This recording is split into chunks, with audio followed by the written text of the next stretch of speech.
Coucou les merveilles, c'est Chloé. Alors dans cette vidéo, je voulais vous présenter un nouveau petit projet, une idée en fait que j'ai eue dernièrement. En fait, j'ai eu envie de créer des cartes tirages, des cartes pour faire des tirages en fait, parce que je me suis rendu compte au fur et à mesure en fait de ma pratique, à force de consulter les oracles, à quel point le tirage qu'on allait utiliser, ça a de l'importance en fait, et quelque part ça oriente déjà la réponse que va nous donner les cartes. Moi, je suis passionnée par les tirages.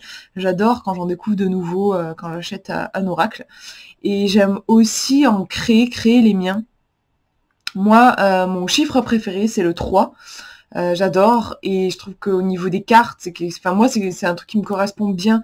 Je suis pas à l'aise en fait avec des tirages à 10, 12 cartes. Il y a trop d'informations pour moi en fait. Je préfère 3, c'est top pour moi parce que c'est pas énorme et en même temps c'est pas non plus une seule carte. Ça me permet vraiment de faire le tour des questions. Donc en fait j'ai créé plein de tirages à 3 cartes et je les ai écrits sur des petites cartes. Donc voilà, je vous montre. Non, à l'endroit. Voilà, à chaque fois j'ai écrit le titre et j'ai noté, je vous dis, à chaque fois c'est que des tirages à 3 cartes. Et j'en ai fait un bon paquet parce que j'en ai fait 45. Il y a 45 tirages différents. Et donc chacun a un thème particulier. Là par exemple, je vous ai montré vite fait les guides. Donc là on est sur l'énergie des guides. Il y en a un petit peu surtout sur l'acceptation de soi. Des fois, je me suis inspirée de films aussi. Je vous avais fait une vidéo sur ça et voilà, je me suis inspirée aussi de films. Je me suis inspirée de citations. Je me suis inspirée de grandes idées. Par exemple, l'amour, c'est quand même un vaste sujet et du coup, j'ai fait un tirage aussi dessus. Hop, je fais le point pour vous. Voilà. Donc, il y en a un sacré paquet. Et en fait, du coup, voilà, je voulais vous proposer d'expérimenter ça. Donc, en fait, il va y avoir 2 étapes dans la vidéo. D'abord, je vous propose de vous concentrer, comme d'habitude, sur un sujet sur lequel vous aimeriez avoir un éclaircissement. Moi, j'ai déjà tiré, en fait, juste avant de tourner la vidéo, j'ai tiré 3 cartes avec mes cartes tirage. Donc, je vous montre les cartes tirage. Ça va désigner un tirage particulier. Et puis, du coup, je vous montre les cartes et je vous dis un petit peu ce que je vois moi dans les cartes. Donc, hop, je vous montre les 3 cartes tirage qui sont sorties. Je vous laisse vous concentrer sur votre question et voir quelle est la carte qui vous attire le plus. Donc la première, elle est là, la deuxième ici et la troisième ici. Voilà. Je vous laisse choisir. Et hop, on va regarder ensemble. Alors, si vous avez choisi la première carte, hop, c'est le tirage de l'artiste qui est sorti. Donc, je vous montre. Première carte, réponse du chaos. Deuxième carte, réponse de l'ordre. Troisième carte, réponse de l'artiste. Donc déjà, comme je vous disais, en fait, avoir un tirage, c'est déjà avoir une partie de la réponse. C'est comme trouver la bonne question, c'est déjà répondre un petit peu à la question finalement, à notre préoccupation. Ici, visiblement, par rapport à votre question, il y a une histoire d'ordre, de désordre. Ça tourne autour de ce thème-là, en fait, et finalement de se libérer, puisque le tirage, le titre du tirage s'appelle quand même l'artiste. C'est-à-dire, en fait, finalement, de dépasser cette double notion. Il y en a qui pourraient dire, ouais, c'est important de ne pas ordonner les choses parce que ça permet plus de liberté. C'est la réponse du chaos, finalement. D'autres gens qui diront, ouais, non, il faut ordonner les choses parce que sinon ça part dans tous les sens, réponse de l'ordre. Et en fait, moi, l'idée en créant ce tirage, c'est de dépasser ces deux façons de penser.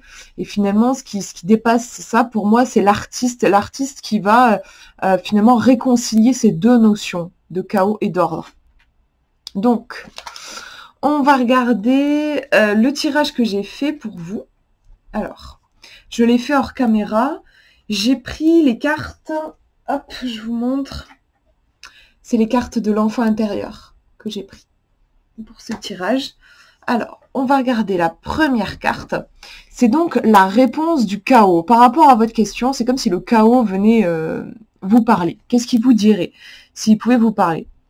C'est marrant parce que je trouve que en soi, il y a une certaine notion d'ordre et d'équilibre dans cette carte, puisqu'on a deux enfants qui sont sur les côtés, sur le bord d'un tronc, et le diamant là, enfin le cristal permet en fait, ouais, ce truc à bascule.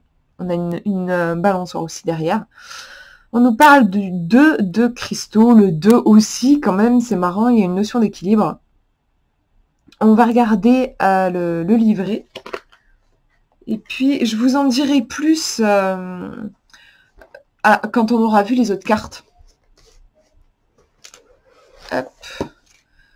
Parce que pour vraiment interpréter, comme c'est un tirage à 3 cartes, il faut que j'ai vu les 3 cartes pour vraiment savoir comment est-ce que ça parle.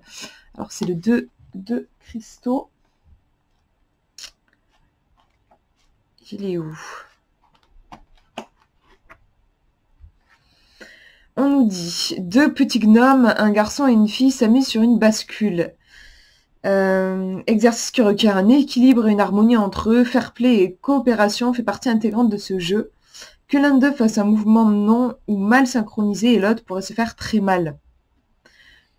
Il en va de même dans la vie. Lorsque nous ne sommes pas en phase avec le flux de notre vie, il est fréquent d'avoir le sentiment d'être jeté à terre de façon brutale et inattendue. Dans ce cas, il est temps de réajuster les choses, intérieurement ou extérieurement. On vous dit dans le tarot traditionnel, le 2 de denier indique un changement, quelque chose se modifie dans le monde physique, et ça signifie du coup une recherche d'équilibre. Cette carte vous invite à ne pas vous fixer sur les conditions présentes de votre vie, à résister à la tendance à croire à les choses permanentes, faute de quoi c'est la stagnation, l'inertie. Cette carte vous adresse une mise en garde, ne vous attachez pas trop au monde matériel, recherchez l'équilibre, prenez soin de votre santé. En question, on vous dit, que puis-je modifier dans ma vie pour y introduire davantage d'équilibre et de stabilité? Est-ce que je prends soin de ma santé? Est-ce que je dors assez? Si ce n'est pas le cas, que dois-je faire pour que ma vie redevienne équilibrée et harmonieuse? On va voir, comme je vous disais, les autres cartes, mais moi là, ce qui me marque, parce que quand même c'est censé être la réponse du chaos, c'est marrant qu'on ait un côté plus équilibré, faut voir avec les autres, mais dans le livre, il nous parle de mouvement. Je pense que le chaos ici vous dit de ne pas rester stoïque et de faire preuve de souplesse par rapport à votre question, de vous laisser traverser par les choses, vous adapter en fait quelque part peut-être aussi. On va regarder la deuxième carte, qui est ici la réponse de l'ordre. À l'inverse, ici on a l'ordre. On a une tour, donc c'est vrai que déjà on a ce côté un petit peu plus structuré. C'est vrai que voilà, c'est intéressant. Alors je sais plus où je l'ai mise. Voilà, elle est là. Je sais plus où je l'ai mise, la première carte. En fait, dans cette carte, c'est vrai qu'on a clairement cette notion d'équilibre, mais en même temps on a une notion de mouvement. Vous voyez, avec la bascule. Et ici, par contre, on a une tour, donc on retrouve ce côté tout droit, en fait, du tronc, ici, tout droit, et en même temps, la tour, elle ne va pas bouger, il y a vraiment ce côté, donc on retrouve le côté ici, en fait, de l'ordre, qui est très stable, tandis que dans le chaos, il y a une notion de mouvement qui est importante par rapport à votre question, la carte, je pense, c'était sur ça. Ici, on est sur un arcane majeur, c'est le compte de réponse, et c'est la carte numéro 16, donc on va aller regarder. Hop, numéro 16. Qu'est-ce que ça nous dit? Ouais, ça correspond à la maison Dieu. Les mots-clés, c'est l'éveil, la rédemption, la transformation, le changement soudain, la surprise. Bon, je vais pas tout vous lire parce que c'est vachement long, les arcanes majeurs. On nous dit que ça symbolise la transformation. Déjà, c'est intéressant. Dans les deux cas, que ce soit dans la réponse du chaos ou de l'ordre, il y a une notion de transformation par rapport à votre question, visiblement, de mouvement. On vous dit...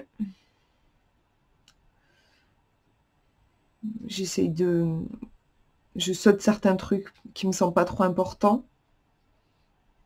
On va voir la signification dans le tarot traditionnel. La carte traditionnelle représente une tour dont le sommet est frappé par la foudre, symbolisant un changement naturel et soudain.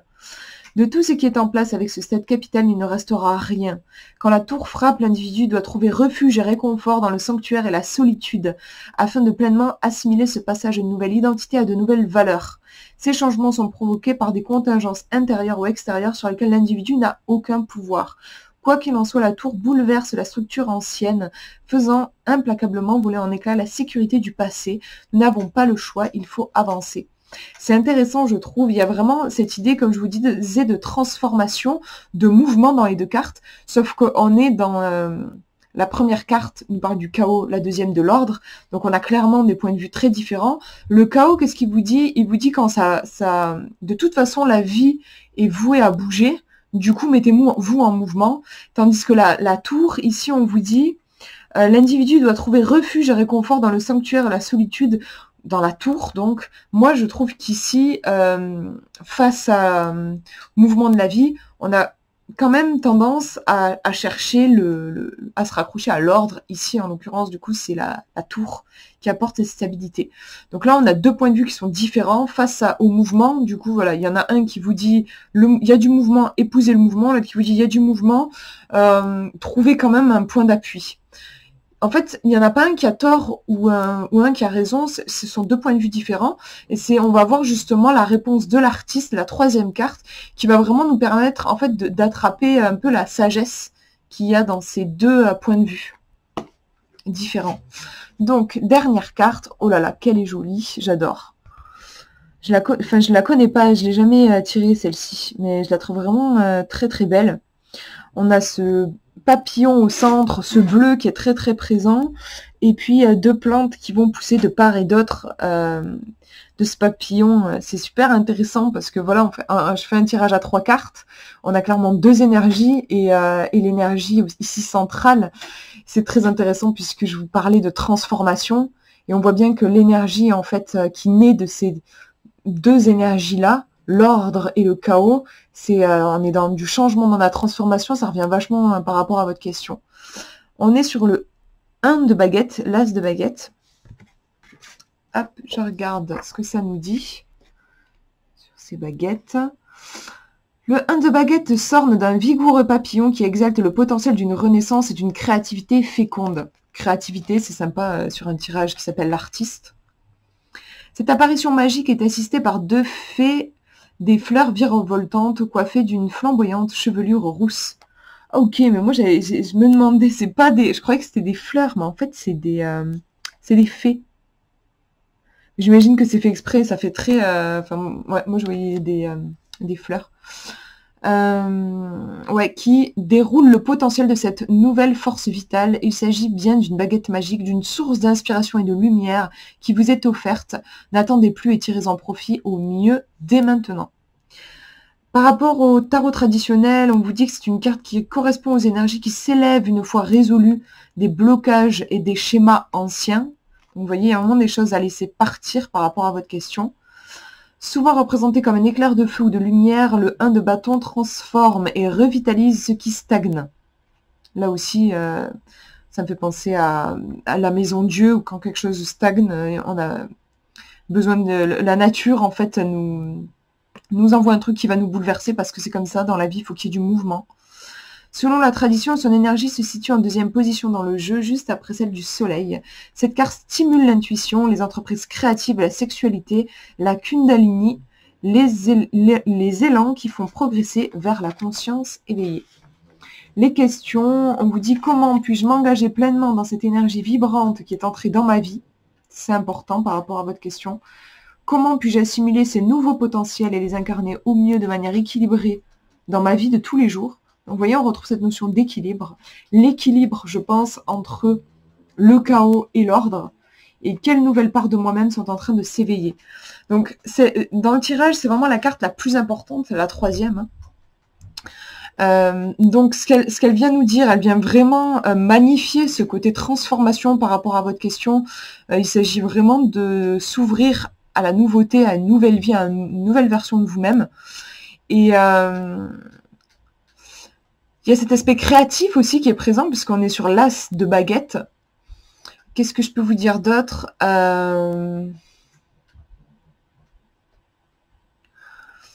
Ce papillon, en fait, pour moi, c'est vraiment c'est le symbole qui apporte vraiment la réponse.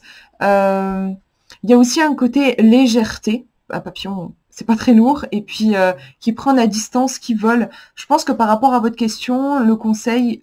entre autres, c'est de vous élever, de faire preuve de légèreté et de danser. C'est comme une danse en fait entre tenir bon et lâcher prise. En fait, ça me fait penser à une citation qui dit ça justement. Tenir bon, c'est un peu l'ordre, et lâcher prise, le chaos. Entre accompagner le mouvement, la souplesse de la vie, et aussi s'accrocher à vos rêves, en fait. Voilà, cette double énergie, finalement. Hop, je mets de côté, pour pas tout mélanger, parce que j'ai plein de tirages. Alors, le deuxième, justement là, la deuxième carte, si vous avez choisi le deuxième tirage, c'est le secret. Le tirage du secret. La première carte va nous parler de ce qui est évident, la deuxième de ce qui est caché, la troisième va nous donner un conseil. Donc, visiblement, par rapport à votre question, vous ne voyez pas tout. Il y a quelque chose qui demeure encore caché, que vous ne voyez pas. On va justement essayer de creuser ça avec les cartes. Alors, j'ai choisi c'est le tarot des mondes sauvages et inconnus. Hop, donc je vais vous montrer les cartes. Alors, la première,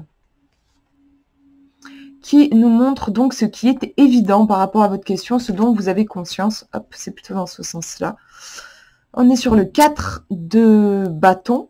Donc 4, on a une certaine stabilité. Je trouve qu'il y a un côté très lumineux. Elle m'a l'air assez positive dans son énergie, cette carte. C'est marrant, on dirait, moi j'ai la sensation que c'est comme s'il y avait un œil au milieu, justement. On est dans ce qui est évident, dans ce qui est vu. On va regarder de quoi ça nous parle dans le livre. Donc c'est le 4 de baguettes. Alors je sais pas si c'est des baguettes ou des bâtons dans ce... C'est des baguettes, ouais. Alors, on nous parle d'accomplissement et de célébration. Vous avez réussi. Le 4 de baguettes, c'est une carte d'accomplissement. En effet, elle est très positive. Vos travaux ont été réguliers et intenses et la récolte sera abondante. En d'autres termes, il est temps de célébrer. Il peut se passer un événement pour marquer l'occasion, une remise de diplôme, une noce ou une cérémonie quelconque. Alors amusez-vous et profitez de ce que vous aimez. C'est une période prospère et exaltante. Visiblement, par rapport à votre question, il y a vraiment un aspect extrêmement positif. Il y a comme une ascension, enfin vous évoluez, il y a quelque chose de chouette. On va regarder qu'est-ce qui est caché, qu'est-ce qui est moins évident.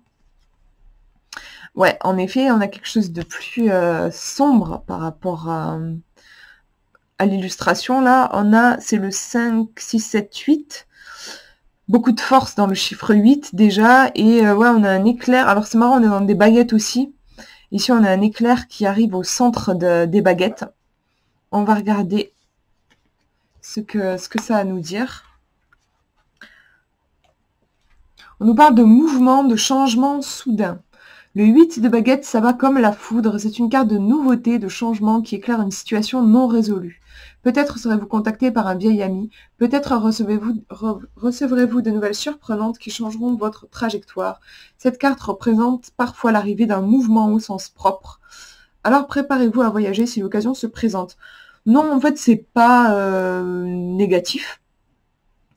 Mais on a une poussée. C'est vrai, moi je trouve quand même qu'on retrouve un petit peu la poussée en avant qu'il y avait dans la première carte. Simplement, c'est vrai que dans la première carte, on a plutôt une récompense. Donc c'est quand même quelque chose de stable, la récompense. Tandis que ici, on a un truc qui nous pousse dans des endroits qu'on connaît pas. Donc ça peut être un petit peu inconfortable. On va regarder la dernière carte qui nous parle du conseil. Du coup, dans cette période, visiblement, par rapport à votre question, on a un côté assez... vous êtes peut-être confronté à quelque chose, à des énergies dont vous n'avez pas l'habitude, en fait, quelque chose d'assez nouveau. Et oui, en effet, c'est intéressant puisque le conseil, ici on a un arbre, donc une certaine stabilité, qui revient avec le chiffre 4 en plus. Donc, par rapport à tout ce mouvement, on vous dit de rester bien ancré, de peut-être pas vous emballer aussi, Parce que quand il y a comme ça de la nouveauté, on peut avoir tendance, ça dépend des caractères, mais on peut avoir tendance à être un peu foufou et à partir un peu dans tous les sens. Et puis aussi du coup à faire un peu le yo-yo au niveau émotionnel.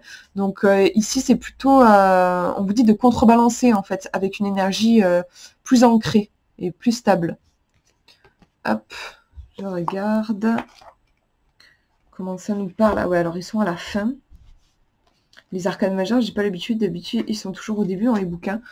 Protection, stabilité, le père. L'empereur est le père. Il est la parfaite contrepartie de l'impératrice dans le jeu du tarot. Il représente votre côté protecteur, résolu et vraiment stable. Il apporte la clarté d'esprit qui permet des actions et des décisions. Quand elle est à prendre au premier degré, cette carte indique une relation paternelle dans votre vie. À d'autres moments, elle suggère de vous reconnecter avec la part de vous-même qui reste forte au début, sachant parfaitement quoi faire. Avec l'aide du soleil, l'empereur peut voir à des kilomètres. Donc oui, elle est quand même assez... vous voyez, dans les premières cartes, on a une énergie qui est très passionnée, en fait. Et le conseil, on a quelque chose de plus sage, plus calme, plus patient, en fait. Donc voilà, par rapport à votre question, je pense qu'il s'agit d'accueillir, visiblement, il y a de la nouveauté dans l'air, mais d'accueillir cette nouveauté plutôt en étant stable, plutôt que d'épouser le mouvement et peut-être d'être un petit peu chahuté dans tous les sens. Voilà, pour ce tirage, je le mets de côté.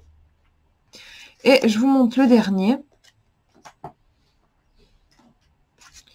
Si vous avez choisi le numéro 3, vous avez le tirage dans le noir. La première carte va nous parler de la plus grande peur liée à votre question. La deuxième, ça va être le désir qui est caché derrière cette peur. Et la troisième, de la peur à l'amour. Donc déjà, le fait que vous ayez tiré cette carte, ça nous indique que il y a plusieurs choses, mais ça peut être déjà, rien qu'avec le titre, peut-être que vous vous sentez dans le flou, en fait, dans le noir, que vous avez l'impression de marcher à tâtons dans une pièce pas éclairée et vous savez pas trop où vous en êtes. Sinon, après, dans le thème du tirage, en fait, on est vachement centré sur l'histoire de peur. Donc peut-être aussi que, par rapport à votre question, il y a une peur à franchir, quelque chose lié à l'ombre, en fait. Peut-être aussi, ouais, se mettre en paix avec son ombre, ça peut être ça aussi. On va regarder avec les cartes. Alors, j'ai choisi le Nicoletta Tarot, que j'aime beaucoup, et je trouve justement, en fait, qu'il a cet aspect à la fois doux, amer, en fait. Donc, amour, peur, je trouvais qu'il était adapté pour ce tirage. Allez, on regarde la première carte, donc votre plus grande peur. Je recouvrirai si jamais, parce que souvent je sais que ce jeu j'aime bien recouvrir. Ouais, on est sur un arcane majeur, le 5, 6, 7, ouais c'est le chariot, le char ici. On a au niveau de l'illustration, alors j'aime bien faire avec les illustrations sur ce tarot. On a une reine qui est assise sur un cheval de bois qui a des roulettes et elle tient, alors je sais pas trop ce que c'est, mais un petit être, une petite créature qui est en train de dormir. Il y a un aspect assez protecteur. Le char, en même temps, dans la signification, il y a eu de base, il y a une idée d'avancer. Moi, en fait, ce qui me vient, par rapport à votre question, peut-être que votre peur, ça peut être en fait la responsabilité. Vous voyez là, je sais pas si c'est une mère et son enfant, mais en tout cas, elle prend soin d'un plus petit qu'elle. Il y a ce côté-là, et en même temps, le char, traditionnellement, c'est cette idée de je dirige ma vie. Donc je trouve qu'il y a un côté vraiment responsabilité, dans le sens être adulte, c'est-à-dire protéger les enfants, en prendre soin. Et aussi diriger sa vie, c'est-à-dire faire ses propres choix, assumer les conséquences, tout ça. Il me semble que ça peut être ça qui peut vous faire peur. On va regarder vite fait ce qu'ils nous disent dans le bouquin. Et puis, je vais regarder la deuxième carte. Et si jamais, je recouvrirai, on verra. Alors. Où il est notre petit chariot? Il est là. Prenez en main les rênes de votre existence. Voilà. Donc clairement, comme on est sur la peur ici, vérifiez, il est possible que par rapport à votre question, vous ayez peur tout simplement de prendre les rênes de votre existence. En agissant tout de suite avec décision, vous parviendrez aussi à aider les autres. Donc vous voyez, il y a aussi cette notion qui est présente là dans ce tarot de prendre soin aussi des autres. En m'assumant, en fait, j'aide aussi mon entourage. Il y a ce côté-là. Être un phare un petit peu pour les autres. Moi, je vois ça aussi. On va regarder le désir caché derrière cette peur de prendre les rênes du coup de sa propre vie. Le désir. C'est rigolo, je trouve, parce qu'en fait, on retrouve la même disposition avec cette femme adulte qui porte une créature qui est endormie. C'est quand même marrant, quoi. Vous voyez? On retrouve vraiment cette idée-là. Ici, sa robe, c'est un gâteau. Ça fait un gâteau. Et on est sur une reine, donc on a encore un certain, pour le coup, la responsabilité. Hein, quand on est reine, il y a vraiment ce côté-là. Et en même temps, elle a l'air de régner sur un monde, on dirait qu'elle règne sur le royaume des gâteaux. Il y a vraiment quelque chose de tout doux dans cet environnement, je trouve, sur la carte. On va regarder comment ça nous parle dans le bouquin, sur la reine de bâton. Une personne qui attire les autres à travers la beauté et le charisme, et il peut s'agir de quelqu'un de trop sûr de soi, de frivole ou d'arrogant. Bon, comme on est ici sur le désir, on va plutôt voir le truc en positif. Donc, c'est ce côté charisme, s'assumer. Je pense que je vais la recouvrir quand même. Et ouais, elles sont là, mes petites cartes. Je vais chercher mon petit tas de cartes. Il est là. Ouais, je sais pas trop, mais c'est intéressant. Du coup, oui, la première carte, comme je disais, il y a la peur d'être aux rênes de sa propre vie, de diriger sa vie. Et en même temps, le désir derrière tout ça, ouais, je sais pas trop. C'est marrant parce qu'en fait, voilà, ça se répète vraiment dans l'énergie. Il y a quelque chose d'assez similaire. En fait, on retrouve l'idée de protection. Il y a peut-être envie de protéger les gens autour de soi. Et en même temps, on est dans un monde ici qui est beaucoup plus doux que je trouve celui-ci, en fait, qui, pour le coup, peut être un peu effrayant. Je trouve qu'on peut presque se sentir sur un champ de bataille. Enfin, moi, je le vois comme ça. Tandis qu'ici, on est dans un monde tout doux. Donc, peut-être qu'il y a derrière cette peur de diriger, de prendre les rênes de sa vie, il y a peut-être le désir de pouvoir être dans un monde un petit peu plus doux. Qui heurte moins. Je me dis, si on tombe dans ce monde, on ne doit pas trop se faire mal, on doit se retrouver sur un tapis de chantilly, en fait. Je vais regarder la reine de bâton, la recouvrir pour voir. Pour creuser sur ce désir.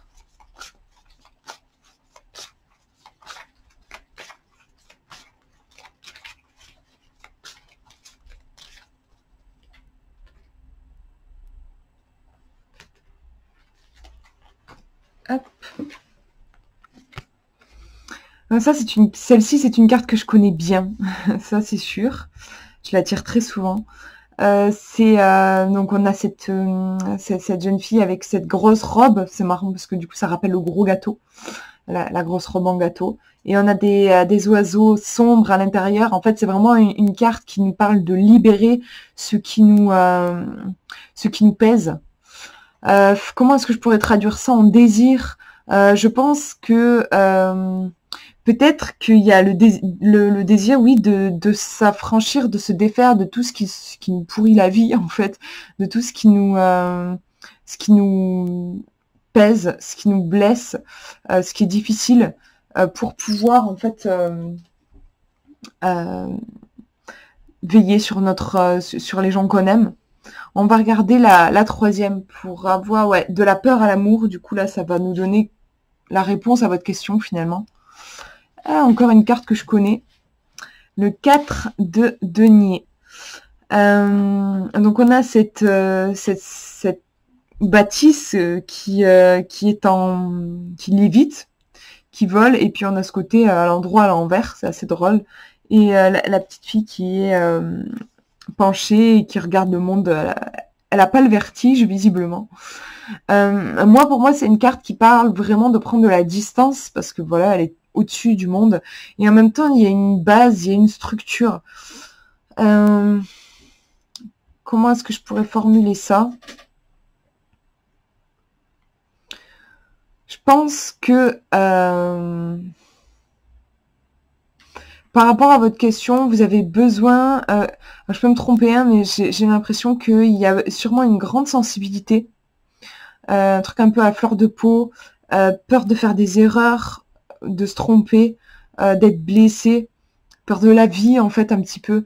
Et du coup, pour moi, ce tirage vous conseille de prendre de la distance, c'est-à-dire peut-être de moins vous prendre au sérieux, de prendre les choses un petit peu moins au sérieux. Et alors, il ne s'agit pas de s'en aller dans un monde imaginaire et de complètement déconnecter de la réalité, parce on a quand même ici une base, on a une vraie structure avec cette maison. Donc peut-être en fait de vous appuyer sur quelque chose, peut-être en fait de vous construire une sécurité. Essayez de trouver une sécurité pour que vous puissiez avoir le courage d'avancer. Par rapport à votre question, moi j'ai l'impression, oui, qu'il y a une inquiétude vis-à-vis du monde extérieur en fait, et un besoin de vous rassurer. Je pense que par rapport à votre question, du coup, ça peut être un peu laborieux, un peu long. Je pense qu'il peut y avoir une grande notion de patience, parce qu'on est quand même sur un tirage qui nous parle de peur. Et le travail sur la peur, ça se fait pas du jour au lendemain. Surtout que là, dans les cartes qu'on a, je trouve que voilà, il y a moi je ressens une grande sensibilité et un grand monde intérieur qui a du mal à se confronter en fait à une réalité plus difficile. Donc j'ai envie de vous dire, prenez le temps et essayez de trouver votre sécurité, ce qui pourrait vous offrir une sécurité pour avancer. Je vais regarder quand même justement, essayer juste pour voir si je peux avoir une petite précision sur qu'est-ce qui peut apporter de la sécurité par rapport à votre question. Sur quoi pouvez-vous appuyer? Hop, il y a des cartes qui sont retournées. Je vais regarder ça. Sur quoi pouvez-vous appuyer?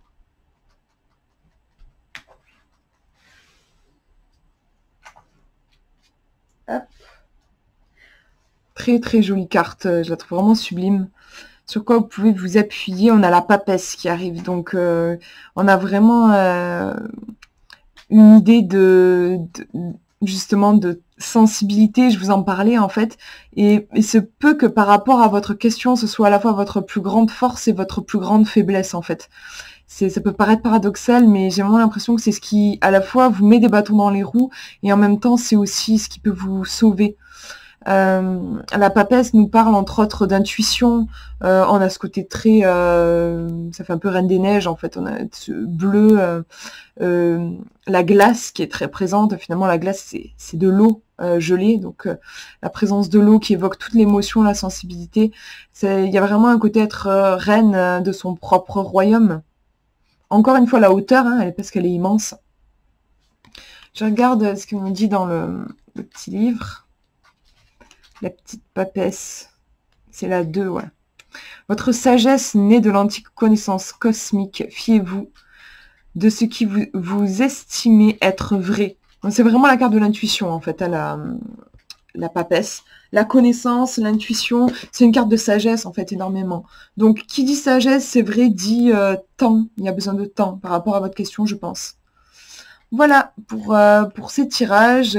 J'espère que ça vous a plu. Je vous fais de gros bisous. Prenez bien soin de vous.